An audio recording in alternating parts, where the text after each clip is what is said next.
Hey, peace, world. Thanks for pressing play on another Pay Me No Mind sports and entertainment video. No morning wood today, some afternoon wood. Um, guess I'll keep it. Well, do want to send another shout out to Coco Golf, who moved on in the. And I did this morning, but lost the video, so jumping around a little bit. But shout out to Coco Golf, man, taking all of this stuff in stride at 15 years old. Last night defeats Babos in what did she do? 3 sets? Was that 2 sets? See, I done messed up already. Um, I think she lost the middle set. I think she lost the second set after doing really well in the first set. But yeah, man, this little 15-year-old girl, man, getting all this, prime time at the U.S. Open, facing adversity, and can play. Has a lot of game to her. She's persevering, just showing a lot of maturity. She's set to face the number one in the world, Naomi Osaka. She can't become the youngest to ever defeat a number one overall, number one ranked player in the world, because she's 43 days older than what Capriati was when she upset Monica Seles back in the day. So, but anyway, she's taking this all in stride, man. Like I said, I like what I see from her. I like what I see from the team.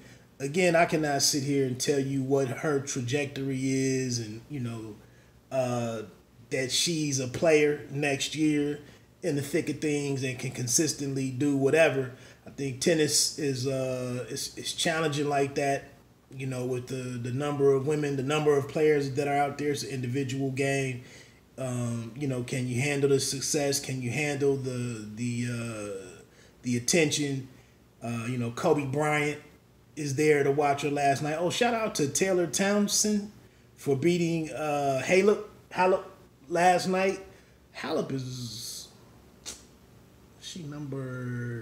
she's a top five. Halep is top five. And Taylor took her out. And so salute to those two sisters. And even the girl from Cincinnati that took the first set from Serena the other night, Katie McNally. Cincinnati in the house. Cincinnati tennis. So I'm enjoying it. The U.S. Open. Serena, I'm about to say Serena is actually playing right behind me right now. Just started. So let me get into this thing. I haven't heard any boxing fans really complaining or speaking on UFC Fight Pass. And so last night, I've been seeing these DeBella Entertainment boxing or Broadway boxing cards on the on UFC Fight Pass. And last night I had a personal interest in it because of the fact that heavyweight Stefan Shaw out of St. Louis was taking on Willie Jake Jr. from Indianapolis. So two guys, in the Midwest. But I actually had an opportunity to interview and cover a fight of Shaw's back a while ago. Maybe it was that March, February, maybe March, here in Columbus, here in nearby Columbus. And just wanted to keep an eye on the cat. And so Fight Pass, really not impressed with the viewing experience. Laggy, lots of freezing up, audio never synced up with the people on the screen when they cut away to do interviews and whatnot. But constantly laggy throughout the whole card. I won't be sticking around to catch any UFC content on there. Not for $7.99 a month, but just I'm just at a loss for words to think that the UFC, with all of the resources that it has, that it could actually have a product like this in a combat sport where you need to, one punch can end or kick, or knee, elbow can end any of this stuff. Where is this other dog? Watching my in-laws' dog, and I don't see her. it's impossible. I was going to write a story on it, and I couldn't see enough consistently to put my notes together and even know what I was talking about. So I had to abandon that and just watch it. But like I said, is that common for the UFC fights, for the MMA fights? I find that hard to believe that they would have this product out there, and it's that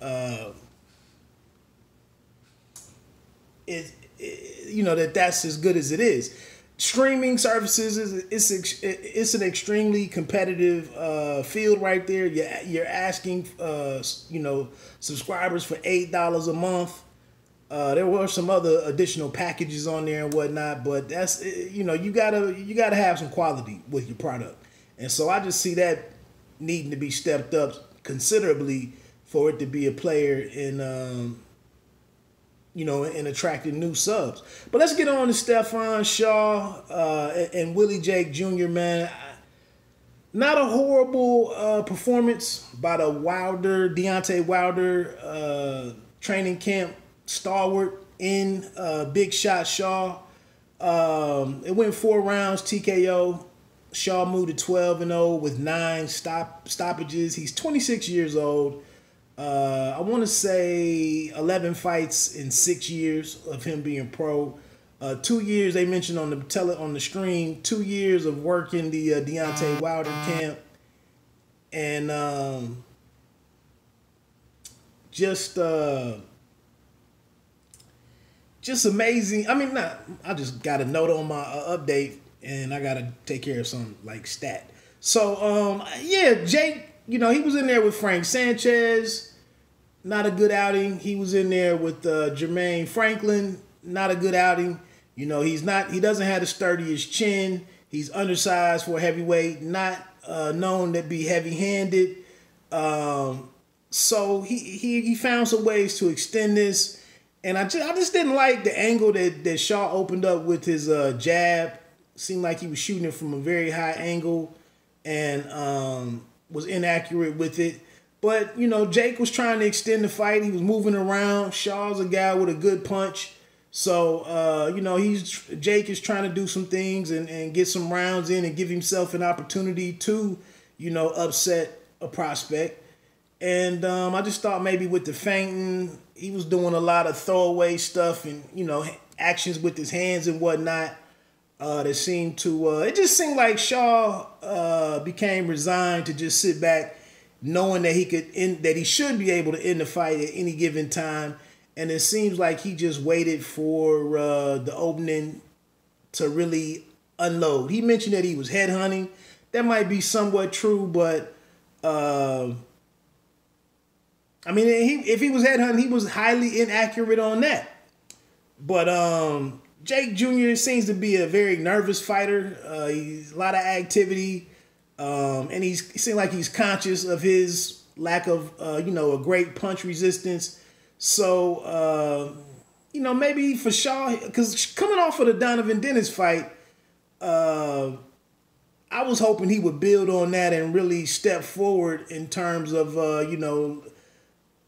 U.S. heavyweight prospects. Now that we've seen Franklin falter a little bit, we don't kind of, Cassius Chaney seems to be a little green. The DeVelco cat is he didn't really impress me the last time out in his last appearance. Who else is out there? Well, like I said, I'm not even gonna front like heavyweight is my. Kanto is still really young. Kanto out of Philly. Who are we gonna get behind? Who's in the pipeline? So I was hoping that Shaw would really show that type of promise, and you really just saw the best of him when he settled in there in the 4th round and went for the and a flurry of punches is kind of what got Jake in trouble, and the referee was forced to step in and stop it.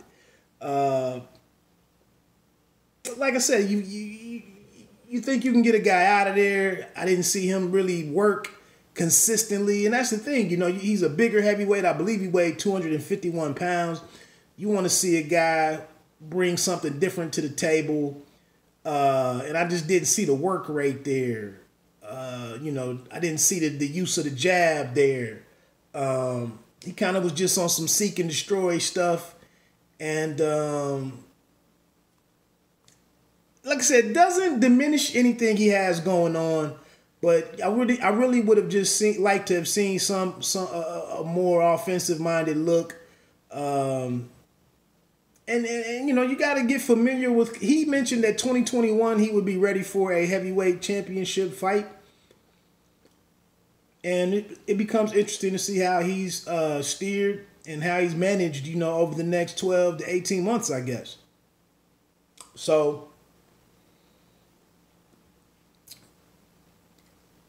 I don't know. Not trying, like I said, I'm not negative on it. Doesn't do anything negative on the kid. He didn't take too many big shots.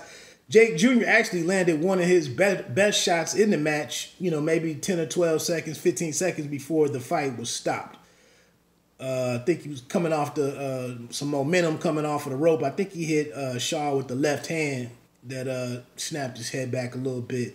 But good body work from Shaw. Good finish. Good understanding of what you're dealing with in that particular moment and getting the guy out of there. So, shout out to Shaw. I might I'll reach out and try to talk to him, see if I can get some comments from him and whatnot. Not sure, if that comes together or not. Women's super middleweight, I think she's WBA. Alicia Napoleon overwhelms Shamel Baldwin, who was just in her fifth fight, was undefeated. Napoleon moved to 11-1, I believe. Easy victory for her. She completely outclassed Baldwin. Showed some physicality, stayed on her once she saw that she was more experienced, more skilled. Like I said, I liked how she was, how she stayed on her, how she kept her where she wanted her to be to try to force the TKO. Good activity, way to be a boss. All of that stuff, but gets the TKO for.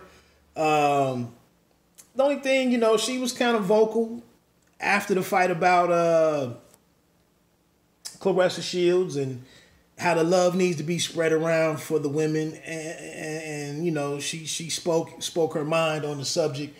But the only thing is, from my understanding, from what Claressa Shields told me and other media on a couple of different occasions while covering her up in Michigan, Claressa said that Napoleon's been sent this fight before. She's been offered that fight before. And so Napoleon is in this fight at super middleweight, but she only fought, both of them were at like 163 and 161. I think Napoleon was at like 161 pounds. So you definitely, there's definitely some opportunity to be at middleweight where Claressa Shields is and to make that fight happen or try to make that fight happen. Or even trying to move down as Claressa is now moving down. So I just thought that was eye-catching, And like I said, I think that fight could be made. And to be honest, I would just love to see Claressa in against some American fighters. I think that needs to happen. I haven't been impressed with these European women. But we'll see what Habazin does. But good win for Napoleon. Good outing. Also on the card was Kaylee Reese defeated Patricia Juarez in 6 rounds. Unanimous decision. Reese just outclassed her completely. I think she won 60-54, I believe, on all 3 cards. Just too much class. A better idea of what she wanted to do, how to get it done. And, I think once she slowed down a little bit, once she saw that she couldn't just completely rush Juarez was durable. Stayed wide with her punches all night. Kind of crude looking in a way, in terms of her style. But Kaylee was trying to do some different things, work the uppercut. Like I said, more of a game plan was definitely was obvious. Interesting thing was that they fought that one as super lightweight. Kaylee Reese definitely trying to still hold out some hopes for the rematch with Cecilia Braekhus.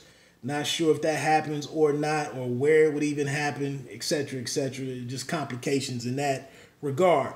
Love that Kaylee Reese kept her, always has her culture out in the front in terms of, the ring walk, having some indigenous representation there with the, 8 to 10 members, playing the drums,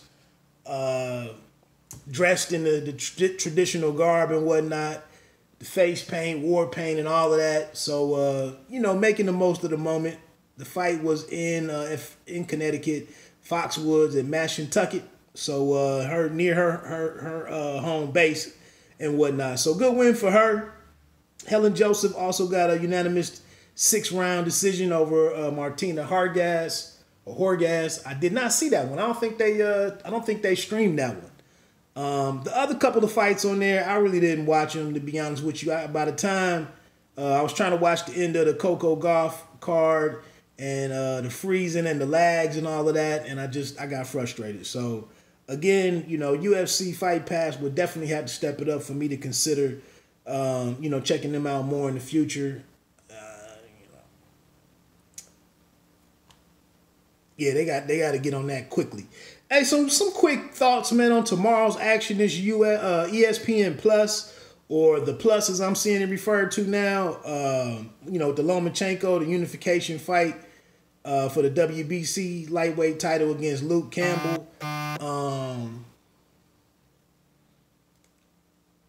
This guy has 2 losses already.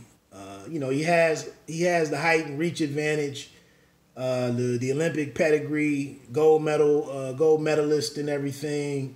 But again, like I said, if you've been beat by Jorge Linares, you've been beat by the Mendy, I think is his name, the French fighter who he came back and avenged the loss.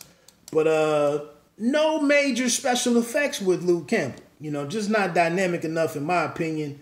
Probably a decent puncher, but I don't see him lining it up to get it done. I give Loma, I tip my cap to him for going over and fighting over, in the UK. If you heard Bob out there, very giving a lot of praise to the UK fight fans and saying that they were the most passionate and knowledgeable, doing in his promoter bag.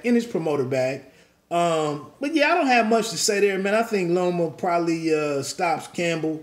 Maybe in after the 8th round or something. We'll see how he chops Campbell down and nullifies all that length and the height advantage and whatnot. Josh Buatsi's a guy that I like to see more of at a light heavyweight. He's taking on Ryan Ford. Buatsi going for win number 12. A vaunted, being highly touted for his punching power. I like him. I just need to see more of him, though. So, good opportunity. Like I said, that's one of the dope things about these apps right now and the availability of them. You get to see a lot more boxing than years prior. You would have had to go through a number of different steps or links and whatnot to try to find a safe way to watch the fight. And here's an opportunity to see a pretty decent card. Huey Fury, 23-2 versus Sasha Povetkin, 34-2. Should be a pretty good one right there. See what happens in that one. I haven't seen a whole lot of Huey Fury, so I'll just be looking to check him out and get familiar with what his game is. Povetkin, I would imagine if he loses this one, he loses even more ground, and things get difficult for him in terms of vying for something up top, really meaningful and with a good person, whatnot. Another prospect I'm interested in seeing is this Joe Cordina kid, lightweight, 9-0 against Gavin Gwynn, who's 11-0. There we go again with that UK, matching up prospects pretty early in their careers. So, but I've heard good things. I got a couple of UK guys that make some comments on the videos They're very big on Joe Cordina. We just saw Pretty Boy Kelly come over here in his debut back in June and not really wow us with his performance against Ray Robinson. So Cordina not yet that far along, but I definitely want to get an eye on the kid and see what he's working with. Also, one to watch on here is undefeated super middleweight Savannah Marshall, who's making her debut performance under the Matchroom Boxing and Eddie Hearn banner. She's taking on Danielle Bastieri, who's 2-0. You know, Marshall's claim to fame is being the only woman to defeat Claressa Shields. I've seen some back and forth, and, you know, she's enthusiastic about, you know, in a couple of fights and whatnot, or as soon as possible, you know, reasonably, all things considered, you know, she's just been adamant that she can defeat Claressa Shields again. So we'll get. I'll be honest, out of a lot of the UK women that I've seen, Marshall lets her hands go pretty good, and you know, this is gonna be a chance to really get a baseline for at least to see kind of what you could, what expectations you could hold as we move, as those two, you know, coexist, you know, in the same sandbox. Although, like I said, she's up at super middleweight. Claressa is down at is actually fighting for this third title in a third division down at super welterweight. So we'll see what happens here as they set their sights on one another. Because Claressa had other business in trying to go down, which to make the Breckus fight. So we'll see how she looks and how she fares at how she feels at super welterweight and go from there. So look, man, that's really kind of all I was really going to talk through. Supposed to talk to super lightweight Omar Juarez, who had the big KO highlight video coming off the PBC show from last week. Supposed to do a live stream with him at 6 p.m. Eastern time. We'll see if that happens or not. Other than that, man, like I said, you don't have to be great to start, but you have to start to be great. Bite down, boxing. Don't let them count you out. 1.